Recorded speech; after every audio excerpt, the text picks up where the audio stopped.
Good morning, it's James. I do hope and pray this message finds you and your loved ones peaceful, thriving, and well. Thank you for your time.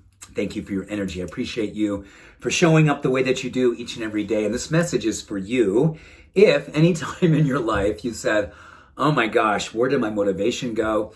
How can I show up consistently on behalf of my self-care, my self-love, and my self-acceptance? And is there a formula that's based in science that can help me to do that? And I don't want to say that science is always the be-all, end-all. It's certainly not for me. It's more about spirit for me. Does it elevate my light? Does it elevate my heart? Does it make me feel more possible? That is really what it comes down to. And this study actually is a demonstration of both these things. It comes out of Michigan State University.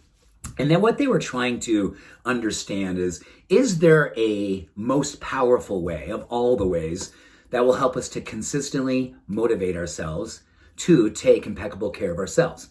So diet, exercise, mindfulness, sleep, all the things that we know help to augment our quality of life, our health and our vitality, and help us keep our light on, regardless of what's going on in the world.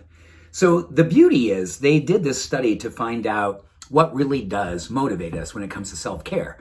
So they talked about things like beauty, weight loss, lowering cholesterol, lowering our stress, all of those things, but they kept it pretty clinical, right? It was like lowering LDL cholesterol. Did that help? No, it didn't help. Did it help if we actually saw a certain pound of weight loss happen? No, that didn't help either.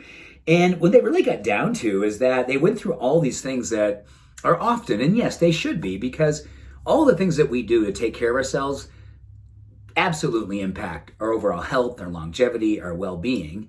But oftentimes we miss that, and that's the things that's reinforced. This is a great exercise for, getting this part of your body in better shape. Or do this exercise and you're going to be super hot. Well, none of those things really do motivate us. And they've studied the brain, parts of the center of the brain that are associated with motivation and peace of mind and self-efficacy and a sense of confidence. There are parts in our brain that literally light up under the experience of those emotions. And the way that really happened more than anything else is when we associated with ourselves feeling good about ourselves. Simply feeling good about ourselves was the number one reason, the number one motivator that really got us to each and every day to step up, move forward, and take impeccable care of ourselves. It's so interesting, right? Because in the time of social media and all the different things that really pour into us, all these images of beautiful bodies, whether they're photoshopped or real life, it's awesome on some level. But that doesn't get us to take care of ourselves. In fact, studies show it actually moves us away from motivation. And a lot of issues around judgment and shame come up for many of us.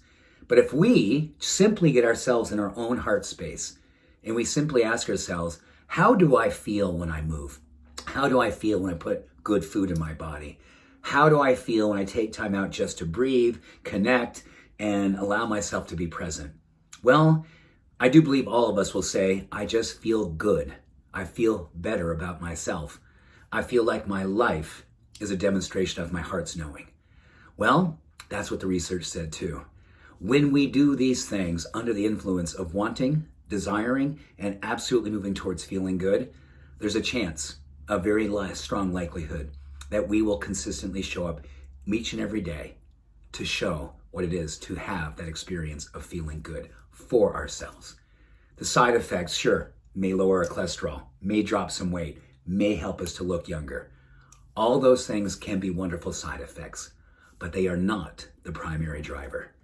So today, maybe give yourself permission to ask yourself what makes you feel good, and then connect it with hopefully at least one or several practices of self-care and self-love.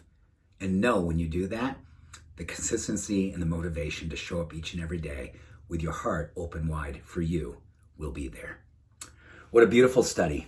And I just love how science gets a chance to meet spirituality in this way. Thank you for being you. Much love, every blessing. Take care. Bye for now.